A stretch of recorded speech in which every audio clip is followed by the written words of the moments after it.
Hi friends, today we discuss about topic Indian హిస్టరీలో మనం ఈరోజు మగధ రాజ్యం గురించి డిస్కస్ చేద్దాం. అందులో వచ్చేసి పార్ట్ 5 ఇది. అందులో వచ్చేసి సెకండ్ కింగ్ అంటే అజాతశత్రువు, అంటే మగధలో అజాతశత్రువు గురించి డిస్కస్ చేద్దాం. ఇండియాలో మొట్టమొదటి పితృహంతకుడు ఎవరంటే అజాతశత్రువు. అంటే ఇతని తండ్రి అయిన బింబిసారుని చంపి ఇతను మగధ రాజ్యాన్ని రాజుగా ప్రకటించుకున్నాడు. ఓకేనా. ఇండియాలో మొట్టమొదటి పితృహంతకుడు ఎవరంటే అజాతశత్రువు. ఇతను డాష్ అని అంటే ఇతని మరొక పేరు అంటే కునిక. ఇతన్ని కునిక అని పిలిచేవారు. కునిక అని పిలిచేవారు. ఏ రాజ్యాలను జయించాడంటే కోసల, కాశీ, వైశాలి. ఇతను కోసల, కాశీ, వైశాలి రాజ్యాలను జయించాడు, విజృంభించాడు. కోసల రాజు ప్రసన్నజిత్తు కుమార్తె వజిర. కోసల రాజు ప్రసన్నజిత్తు భార్య కుమార్తెను అంటే కుమార్తె వజిరను ఇతను పెళ్లి చేసుకున్నాడు. కోసల రాజు అయిన ప్రసన్నజిత్తు కుమార్తెను వజిరను ఇతను పెళ్లి చేసుకున్నాడు. మంత్రులు వసకర, సుఖద, లిచ్చలపై విన్ను అంటే వసకర సునిద లిచ్చలపై గెలవడానికి వీళ్ళు ప్రోత్సహించారు.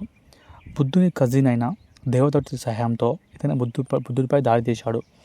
బుద్ధుని కజిన్ అయిన దేవదత్తుడి సహాయంతో బుద్ధునిపై ఇతడు దాడి చేశాడు.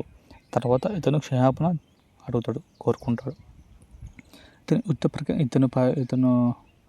స్టార్ట్ చేసిన యుద్ధ ప్రక్రియ ఏంటంటే యుద్ధ ప్రక్రియలో మహాశిలకంటక రథము స్థలం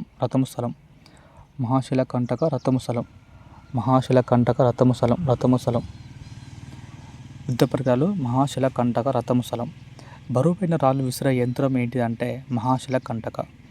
బరువైన రాళ్ళు విసిరే యంత్రం మహాశిలకంటకను యూజ్ చేశాడు. రథచక్రాలను కట్టిన ఇనుపదూలం అనే ఆయుధం రథము స్థలం. రథచక్రాలను కట్టిన ఇనుపదూలము అనే ఆయుధం రథము స్థలం. ఇతడు గంగా నది సమీపంలో సోన్ నది ఒడ్డున విజయనగరం నిర్మించని పాటలిపుత్రం నిర్మించాడు. ఇతను గంగా నది సమీపంలో సోన్ నది ఒడ్డున పాటలిపుత్రం అనే నగరాన్ని నిర్మించాడు. ఓకేనా. ఒకవేళ పాటలిపుత్ర నగరం నిర్మించిన ఎవరంటే అజాతశత్రువు. ఈ క్రింది వాళ్ళలో పాటలిపుత్ర నగరం నిర్మించిన ఎవరంటే అజాతశత్రువు. ఇతను ప్రేమించిన అమ్మాయి పేరు అమ్రపాలి. మొట్టమొదటి విప్లవ సంగీతి ఇతను 483 సంవత్సరంలో రాజుగా ఇతను నిర్వహించాడు. ఎక్కడంటే రాజగృహంలో. దీనికి అధ్యక్షుడు ఎవరంటే మహాకశ్యపుడు. నెక్స్ట్ థర్డ్ కింగ్ ఎవరంటే మగధలో థర్డ్ కింగ్ ఎవరంటే ఉదయనుడు లేదా ఉదయభద్రి. ఉదయభద్రి ఇతను కూడా తండ్రిని చంపే మగధను పరిపాలించాడు. ఇతని రాజధానిని రాజగృహం నుంచి పాటలిపుత్రంకు మార్చాడు. ఓకేనా. పాటలిపుత్రంకు మార్చాడు. రాజధానిని రాజగృహం నుంచి పాటలిపుత్రంకు మార్చాడు. నెక్స్ట్ నాగదాసకుడు లాస్ట్ వాడు. ఇతని మరొక పేరే దర్శకుడు. అంటే ఇప్పుడు మగధను పరిపాలించిన రాజులు ఎవరంటే బింబిసారుడు, అజాతశత్రువు, ఉదయనుడు లేదా ఉదయభద్రి, నాగదాసకుడు. ఓకేనా ఫ్రెండ్స్. ఏంటిది మగధను పరిపాలించిన రాజులు ఎవరంటే బింబిసారుడు, అజాతశత్రువు, ఉదయనుడు లేదా ఉదయభద్రి, నాగదాసకుడు. ఓకేనా. నాగదాసకు చివరివాడు. ఇతని మరొక పేరే దర్శకుడు. ఇతను దేవయానిని లవ్ చేశాడు. ఎవరిని? దేవయానిని. ఓకేనా friends. Once again we discuss about topic అజాతశత్రువు. ఇండియాలో మొట్టమొదటి పితృహంతకుడు ఎవరంటే అజాతశత్రువు. ఇతని మరొక పేరే కునిక.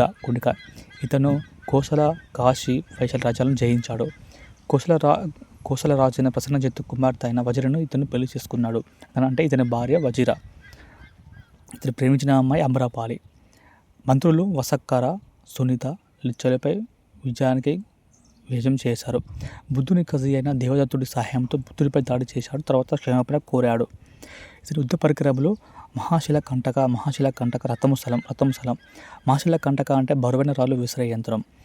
రథము స్థలం అంటే రథచక్రాలను కట్టిన ఇనుపదూలం అనే ఆయుధం.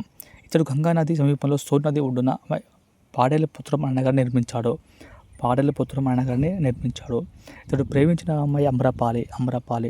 ఇతను మొట్టమొదటిసారిగా బౌద్ధ సంగీతి నిర్వహించాడు. ఏ సంవత్సరంలో అంటే 483 సంవత్సరంలో 483లో. ప్లేస్ ఎక్కడంటే రాజగృహంలో. దీనికి అధ్యక్షుడు ఎవరంటే మహాకశ్యపుడు. నెక్స్ట్ థర్డ్ కింగ్ ఎవరంటే ఉదయనుడు లేదా ఉదయభద్రి. ఇతడు కూడా తండ్రిని చంపి తన రాజ్యాన్ని పాలించాడు. తండ్రి ఎవరంటే అజాతశత్రువు. ఇతడు రాజగృహం ఉంటూ పాటలీపుత్రం